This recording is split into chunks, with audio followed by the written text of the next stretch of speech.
नमस्कार मित्रों, मैं राघव अवस्थी आप सभी लोगों का डिसेंट स्टडी क्लासेस के यूट्यूब चैनल पर हार्दिक स्वागत करता हूं। आप इस क्लास में पढ़ते हैं मेट्रोलॉजी एंड मेजरिंग इंस्ट्रूमेंट को, जो कि पॉलिटेक्निक 6 सेमेस्टर का एक सब्जेक्ट है। पिछले लेक्चर्स में मैंने कुछ टॉपिक कवर किए थे, तो आइए देखते हैं इस लेक्चर में कौन कौन से टॉपिक कवर होने वाले हैं। तो आज का जो पहला टॉपिक है वो हमारा है मापन के मानक।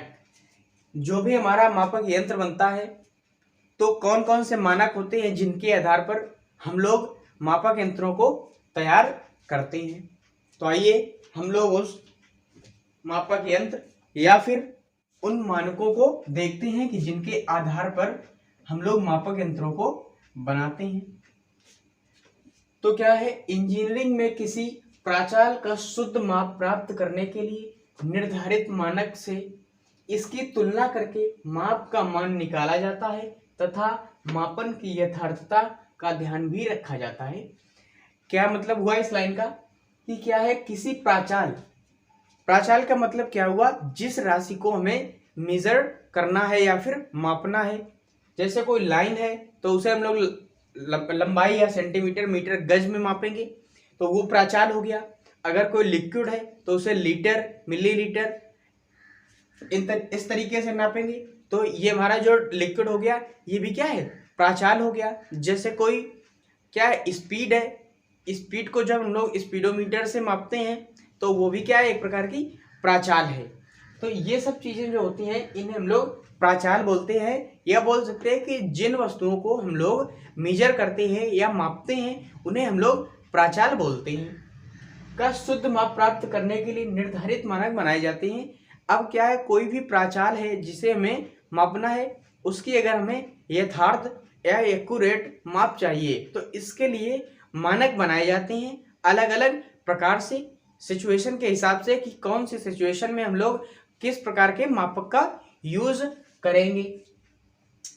और यथार्थता पर भी ध्यान दिया जाता है कि हमारी जो माप है वो एक्यूरेट ही आनी चाहिए।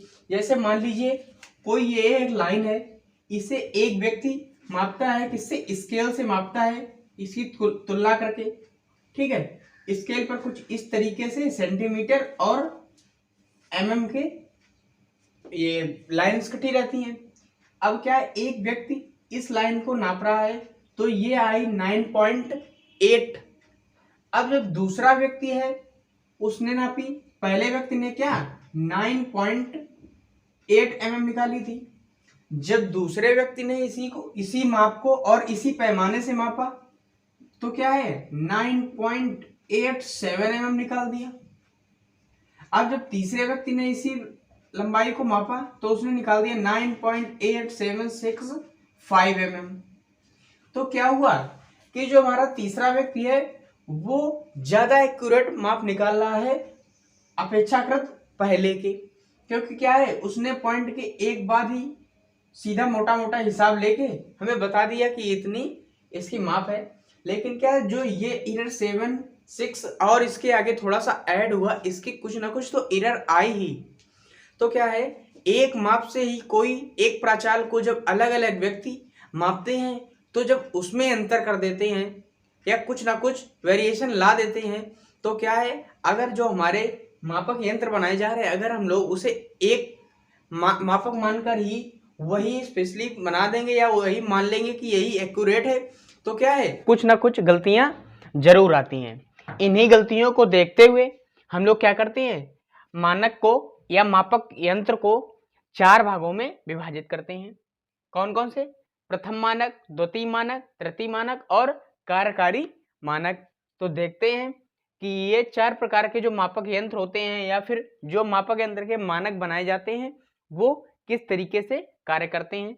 जो हमारा पहला है वो है प्रथम मानक या प्राइमरी स्टैंडर्ड। तो हमारा प्राइमरी स्टैंडर्ड या प्रथम मानक होता है वो क्या होता है, यह एक मूल मानक होता है। क्या है, ये एक प्रारंभिक मानक है कि जब मानक की स्टार्टिंग की गई थी या मानक को जब बनाया गया था तो सबसे पहले इसी प्रकार के मानक को बनाया गया था। इसके मूल प्राचाल के माप का रूपांतरण नहीं होता है। क्या चीज, कि किसी भी राशि को जब हम मापते हैं तो जो इस मापक यंत्र द्वारा अगर मापी जाती है तो वही हमारी जो माप होती है वो फाइनल माप होती है। जैसे कि एक ये लाइन है, इसे हम लोग जब मेजर करते हैं किसी स्केल के द्वारा कि ये कितने mm की है या कितने फीट की है, तो इसकी जो वही माप आती है, मान लीजिए 5 mm आई, तो यही जो इसकी माप है ये फाइनल माप होगी। इसका रूपांतरण हम नहीं करेंगे। जैसे कि क्या है, हम लोग टेम्परेचर को थर्मामीटर के द्वारा नापते हैं और जो थर्मामीटर में नाप आती है वो पारे की लंबाई द्वारा निरूपित की जाती है। जो भी पारा थर्मामीटर में जितना ऊपर खिसकता है टेम्परेचर के बढ़ने से, तो उसकी लंबाई को हम लोग नापते हैं, फिर उसे हम लोग फ़ारेनहाइट, सेल्सियस या केल्विन में चेंज करते हैं। तो क्या है, इसमें प्रारंभिक मान जो था वो लंबाई में आया था, लेकिन हम लोगों ने जो इसकी फाइनल माप ली वो टेम्परेचर में ली, तो क्या हुआ, इसका एक रूप से रूपांतरण हुआ दूसरे रूप में। लेकिन यहाँ पर क्या है, जो प्रारंभिक मानक होते हैं इसमें हम रूपांतरण नहीं करते हैं। जैसे अगर लंबाई को हमने नाप लिया तो वही है फाइनल माप आ जाएगी। ठीक है, समझ गए होंगे आप लोग। इसके आधार पर द्वितीय मानक बनाए जाते हैं। क्या चीज है, इसी के आधार को मानकर हम लोग जब दूसरा मानक तैयार करते हैं तो इसी को आधार मान लेते हैं। जैसे थर्मामीटर तैयार किया गया तो क्या है, उसमें लंबाई आ गई कि हमने पारे के द्वारा पहले लंबाई नापी, तो क्या है, लंबाई जो हमारी है वो प्रथम मानक के अंतर्गत आती है। ठीक है, तो कुछ ना कुछ यूज हम लोग प्रथम मानक का करते हैं, फिर हम लोग दूसरी चीज को बनाते हैं। क्या चीज है कि हम जैसे कोई भी चीज बना रहे हैं तो पहली बार जब बना रहे हैं तो उसका आधार कोई नहीं होगा, क्योंकि वो नई वस्तु बनी होगी।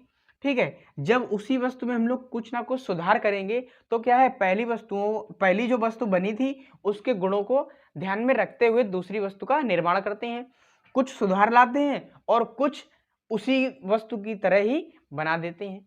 तो उसी तरीके से यहाँ भी है कि जब द्वितीय मानक आएगा तो क्या है, प्रथम मानक को कुछ ना कुछ आधार माना जाएगा, द्वितीय मानक बनाए जाते हैं। इस मानक को रेखीय मानक भी कहा जाता है। इसको रेखीय मानक क्यों कहते हैं, जैसे एक स्केल होता है, क्या ये लंबाई है वो एक रेखा में देता है, या फिर जो हमारा मानक बनाया जाता है, मान लीजिए स्केल फुट या फिर फीता जो बनाया गया उसमें जो पॉइंट्स बने होते हैं या फिर नंबर लिखे होते हैं वो एक सीधा क्रम में या लाइन में बने होते हैं, इसलिए हम लोग इसे रेखीय मानक भी बोलते हैं। यथार्थता बनाए रखने के लिए इसे अत्यंत सुरक्षित रखा जाता है। क्या चीज, ये एक्यूरेट बना रहे कि जैसी प्रारंभिक माप दे रहा था वैसे कुछ समय बीतने के बाद भी उसी तरीके की माप दे।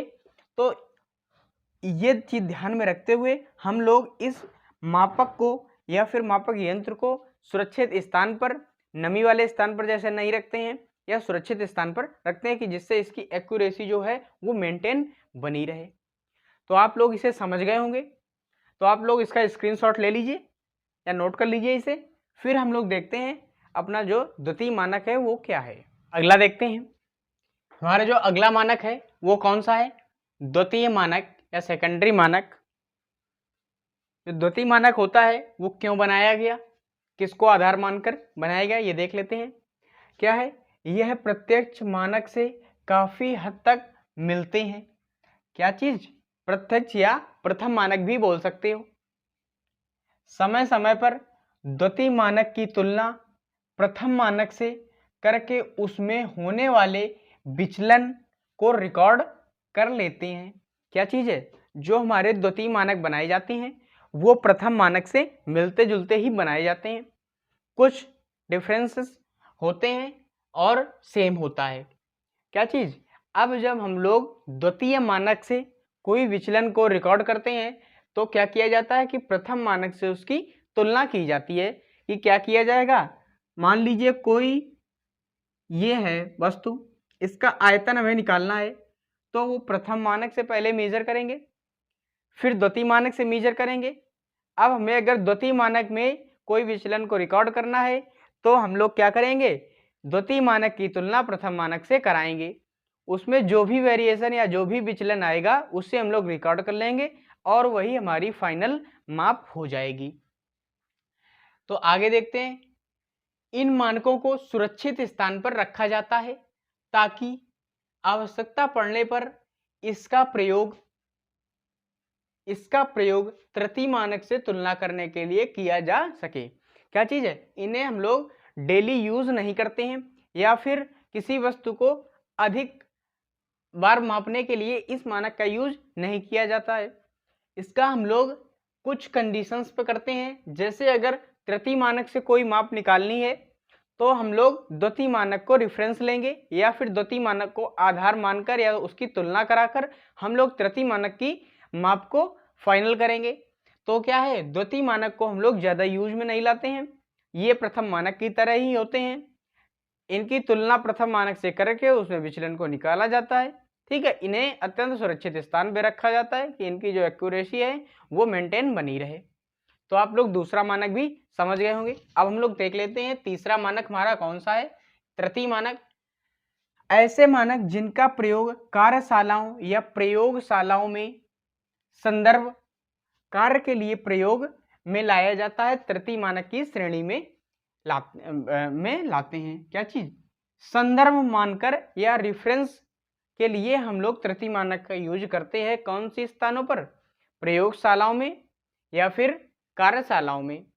क्या है, इसका भी प्रयोग अधिक नहीं किया जाता है, इसका प्रयोग सिर्फ हम लोग रेफरेंस के लिए करते हैं कि इसके आधार पर हमें कोई वस्तु बनानी है या कोई माप निकालनी है तो इसको आधार मान लेते हैं, ना कि इससे हम लोग फाइनल माप को निकालते हैं कि इसके आधार पर हमें कोई भी वस्तु तैयार करनी है, लेकिन फाइनल इसके ये आधार पर बनेगी ये निश्चित नहीं होता है। तो इनका प्रयोग हम लोग इसीलिए कार्यशालाओं में ही करते हैं, तुलना के लिए करते हैं कि हम एक्यूरेसी बनी रहे मेंटेन, जिससे क्या है अधिक मानकों से हम लोग जब तुलना करेंगे तो कोई भी वस्तु की एक्यूरेसी की अधिक संभावना हो जाएगी कि ये एक्यूरेट ही बनेगी। तो क्या है, इसका प्रयोग हम लोग कम ही करते हैं। ठीक है, तो आप लोग तीसरा भी समझ गए होंगे। अब हम लोग देख लेते हैं जो हमारा लास्ट है वो कौन सा मानक है। हमारा जो लास्ट है मानक है वो है कार्यकारी मानक या फिर वर्किंग।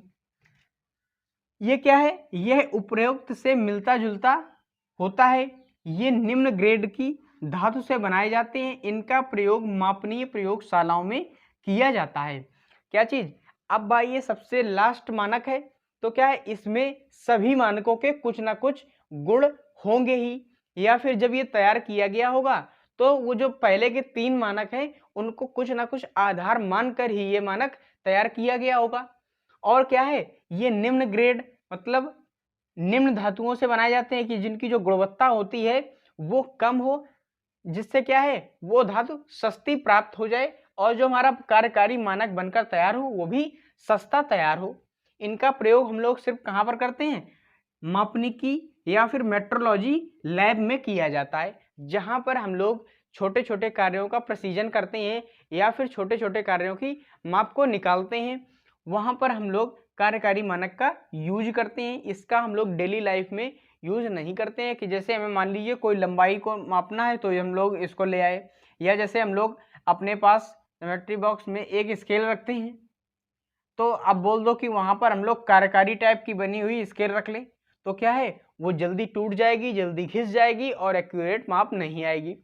इस कार्य के लिए हम लोग क्या करते हैं, सीधे माप हमें प्राप्त हो जाए, हमें ज़्यादा कैलकुलेशन ना करनी पड़े, क्योंकि हमें मापने में क्या है असुविधा ना हो, इसलिए हम लोग सिर्फ प्रथम प्रकार के मानक को ही हम लोग ज़्यादा यूज करते हैं कि लंबाई नापते हैं, या लिक्विड वगैरह है तो उसे लीटर या मिलीमीटर में नापते हैं। तो क्या है सीधे सीधे हम लोग प्रथम मानक का यूज कर लेते हैं। तो आप लोग ये भी समझ गए होंगे, आप लोग इसे नोट कर लीजिए या स्क्रीनशॉट ले लीजिए। और आज के लिए हम लोग इतना ही रखते हैं, तो मिलते हैं अगले वीडियो में। तब तक के लिए जय हिंद, वंदे मातरम।